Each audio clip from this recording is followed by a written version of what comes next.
जय श्री राधे कृष्णा। आप सभी का दिन शुभ और मंगलमय हो और भगवान श्री सूर्य नारायण की कृपा आप पर सदा बनी रहे।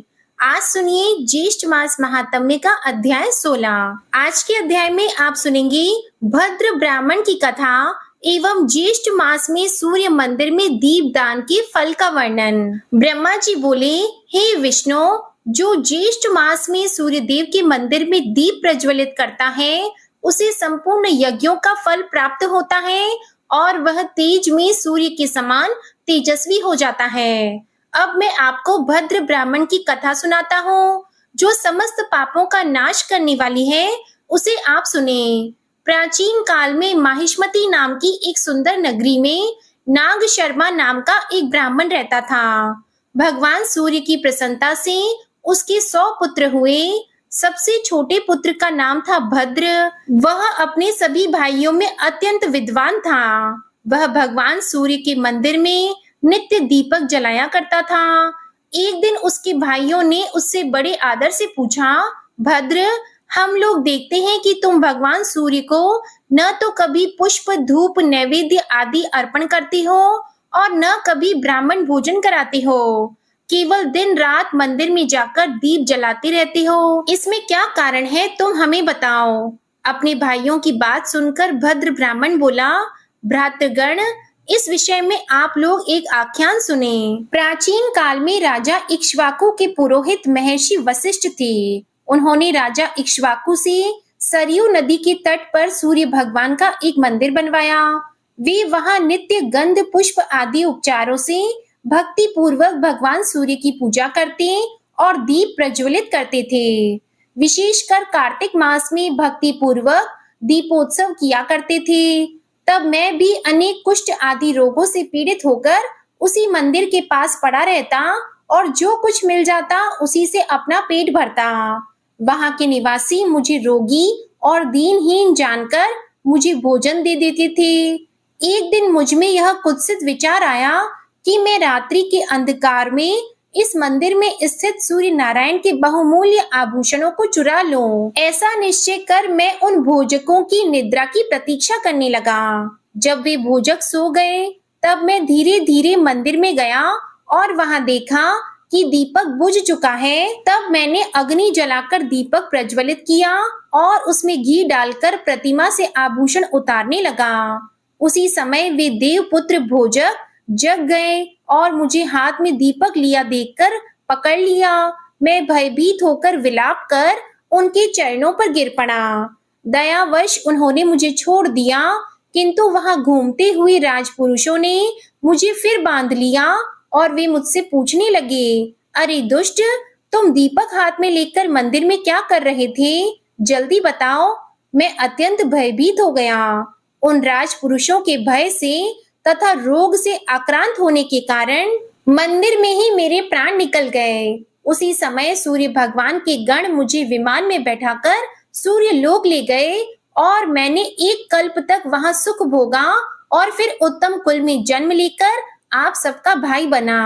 हे बंधुओं, यह ज्येष्ठ मास में भगवान सूर्य के मंदिर में दीपक जलाने का फल है। यद्यपि मैंने दुष्ट बुद्धि से आभूषण चुराने की दृष्टि से मंदिर में दीपक जलाया था, फिर भी उसी के फलस्वरूप इस उत्तम ब्राह्मण कुल में मेरा जन्म हुआ तथा वेद शास्त्रों का मैंने अध्ययन किया और मुझे पूर्व जन्मों की स्मृति हुई। इस प्रकार उत्तम फल मुझे प्राप्त हुआ। दुष्ट बुद्धि से भी घी द्वारा दीपक जलाने का ऐसा श्रेष्ठ फल देखकर मैं अब नित्य भगवान सूर्य के मंदिर में दीपक प्रज्वलित करता रहता हूँ। भाइयों, मैंने ज्येष्ठ मास में यह दीप दान का संक्षेप में महात्म्य आप लोगों को सुनाया। इतनी कथा सुनाकर ब्रह्मा जी बोले, हे विष्णु, दीपक जलाने का फल भद्र ने अपने भाइयों को बताया। जो पुरुष सूर्य के नामों का जप करता हुआ मंदिर में ज्येष्ठ के महीने में दीप दान करता है, वह आरोग्य, धन संपत्ति, बुद्धि, उत्तम संतान और जाति स्मृतत्व को प्राप्त करता है। षष्ठी और सप्तमी तिथि को जो प्रयत्न पूर्वक सूर्य मंदिर में दीपदान करता है, वह उत्तम विमान में बैठकर सूर्य लोक को जाता है। इसलिए भगवान सूर्य के मंदिर में भक्ति पूर्वक दीप प्रज्वलित करना चाहिए।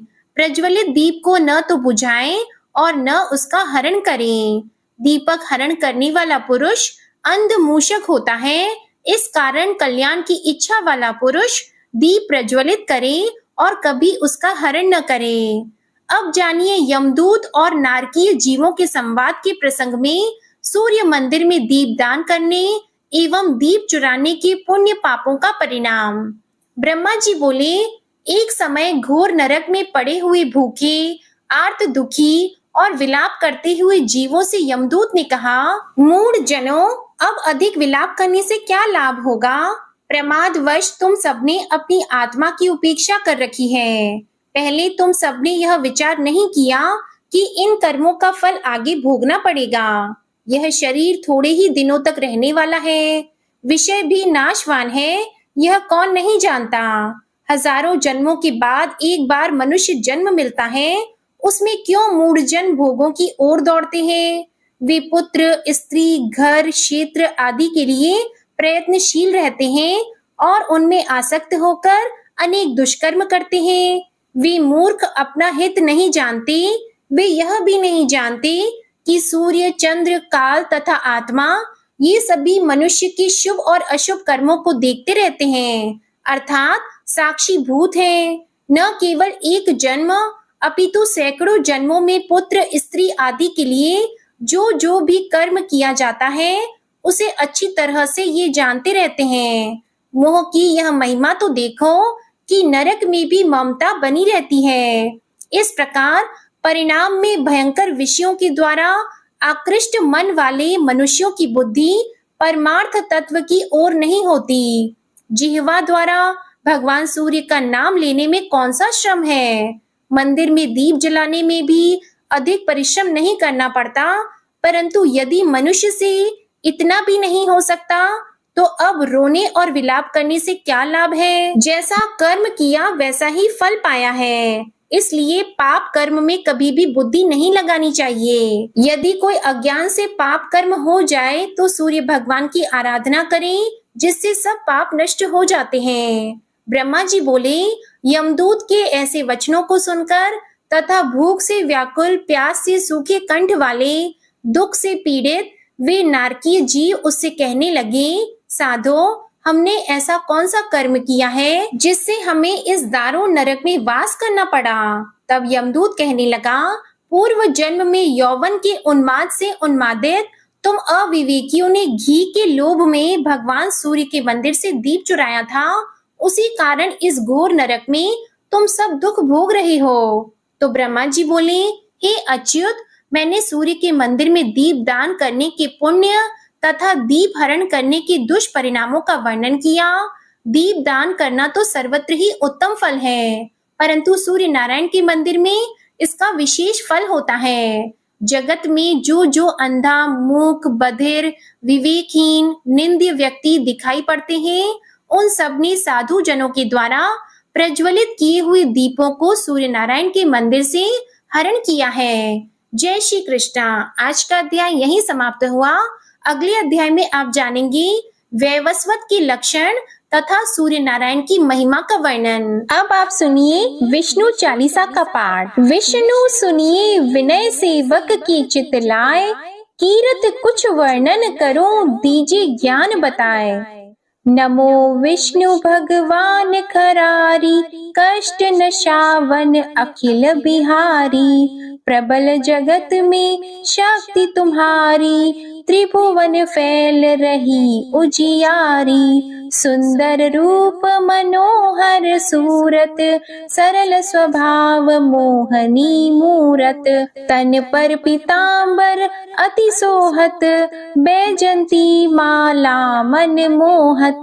शंख चक्र कर गदा विराजे, देखत दैत्य असुर दल भाजे। सत्य धर्म मद लोभन गाजे, काम क्रोध मद लोभ न छाजी। संत भक्त सज्जन मन रंजन, दनुज असुर दुष्टन दल गंजन।